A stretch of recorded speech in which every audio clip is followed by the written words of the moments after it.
ధ్వజస్తంభం. ఏ దేవాలయానికి వెళ్ళినా ముందుగా ధ్వజస్తంభానికి మొక్కి ప్రదక్షిణ చేసి ఆ తరువాతే లోపలికి వెళతాం. ఈ ధ్వజస్తంభం ఏర్పడటానికి ఒక కథ ఉంది. భారత యుద్ధానంతరం పాండవులలో జ్యేష్ఠుడైన ధర్మరాజు సింహాసనాన్ని అధిష్ఠిస్తాడు. ధర్మమూర్తిగా గొప్ప దాతగా పేరు పొందాలనే కోరికతో విరివిగా దాన ధర్మాలు చేయడం మొదలు పెడతాడు. ఇదంతా చూస్తున్న శ్రీకృష్ణుడు అతనికి తగిన రీతిగా గుణపాఠం చెప్పాలనుకుంటాడు. ధర్మరాజుకి అశ్వమేధయాగం చేసి శత్రురాజులను జయించి దేవతలను బ్రాహ్మణులను సంతృప్తిపరిచి రాజ్యాన్ని సుస్థిరం సుభిక్షం చేయమని చెబుతాడు. ధర్మరాజు శ్రీకృష్ణుని మాట శిరసావహించి అశ్వమేధానికి సన్నాహాలు చేయించి యాగస్వానికి రక్షకులుగా నకుల సహదేవులను సైన్యంతో పంపుతాడు. ఆ యాగస్వం అన్ని రాజ్యాలు తిరిగి చివరికి మణిపుర రాజ్యం చేరుతుంది. ఆ రాజ్యానికి రాజు మయూరధ్వజుడు. ఆయన మహాపరాక్రమవంతుడు, గొప్ప దాతగా పేరుగాంచినవాడు. మయూరధ్వజుని కుమారుడు తామ్రధ్వజుడు పాండవుల యాగస్వాన్ని బంధిస్తాడు. తామ్రధ్వజునితో యుద్ధం చేసిన నకుల సహదేవులు భీమార్జునులు ఓడిపోతారు. తమ్ములందరూ ఓడిపోయిన విషయం తెలుసుకున్న ధర్మరాజు స్వయంగా యుద్ధానికై బయలుదేరగా శ్రీకృష్ణుడు అతన్ని వారించి మయూరధ్వజుణ్ణి యుద్ధంలో జయించడం సాధ్యం కాదని, మహాబల పరాక్రమవంతులైన భీమార్జునులే ఓడిపోయారని, అతన్ని కపటోపాయంతో మాత్రమే జయించాలని చెబుతాడు. శ్రీకృష్ణుడు ధర్మరాజుతో కలిసి వృద్ధ బ్రాహ్మణుల రూపంలో మణిపురం చేరతాడు. ఆ బ్రాహ్మణులను చూసిన మయూరధ్వజుడు వారికి దానం ఇవ్వదలిచి ఏమి కావాలో కోరుకోమని అడుగుతాడు. దానికి శ్రీకృష్ణుడు, రాజా, మీ దర్శనార్థమై మేము వస్తున్న దారిలో ఒక సింహం అడ్డువచ్చి ఇతని కుమార్ని పట్టుకుంది.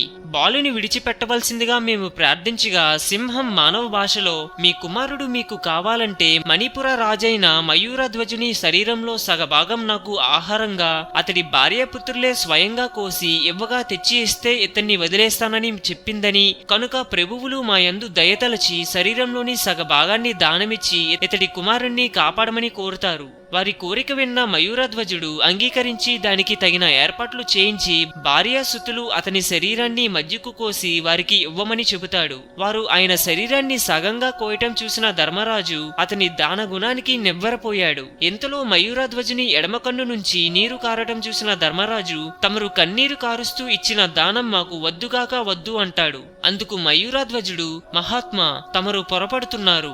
బాధపడి నా శరీరాన్ని మీకివ్వటం లేదు. నా కుడి భాగం పరోపకారానికి ఉపయోగపడింది, కానీ ఆ భాగ్యం తనకు కలగటం లేదు కదా అని ఎడమ కన్ను చాలా బాధపడుతూ కన్నీరు కారుస్తున్నది అని వివరిస్తాడు. మయూరధ్వజుని దానశీలతకు మెచ్చిన శ్రీకృష్ణుడు తన నిజ రూపాన్ని చూపి, మయూరధ్వజ, నీ దానగుణం అమోఘం, ఏదైనా వరం కోరుకో, అనుగ్రహిస్తాను అంటాడు. పరమాత్మ, నా శరీరం నశించిన నా ఆత్మ పరోపకార్థం ఉపయోగపడేలా నిత్యం మీ ముందు ఉండేలా అనుగ్రహించండి అని కోరతాడు మయూరధ్వజుడు. అందుకు శ్రీకృష్ణుడు తదాస్తు అని పలికి, మయూరధ్వజ, నేటి నుంచి ప్రతి దేవాలయం ముందు నీ గుర్తుగా నీ పేరున ధ్వజస్తంభాలు వెలుస్తాయి. వాటిని ఆశ్రయించిన నీ ఆత్మ నిత్యం దైవ సాన్నిధ్యంలోనే ఉంటుంది.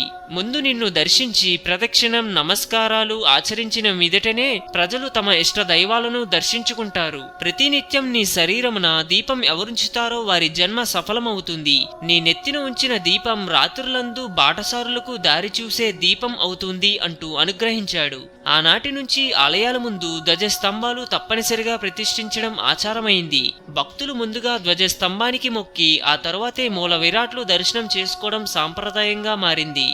హిందూయిజం గురించి మరెన్నో గొప్ప గొప్ప విషయాలను తెలుసుకోవడం కోసం మా ఛానల్ని సబ్స్క్రైబ్ చేయండి. ఈ వీడియో మీకు నచ్చినట్లయితే లైక్ చేయండి, షేర్ చేయండి.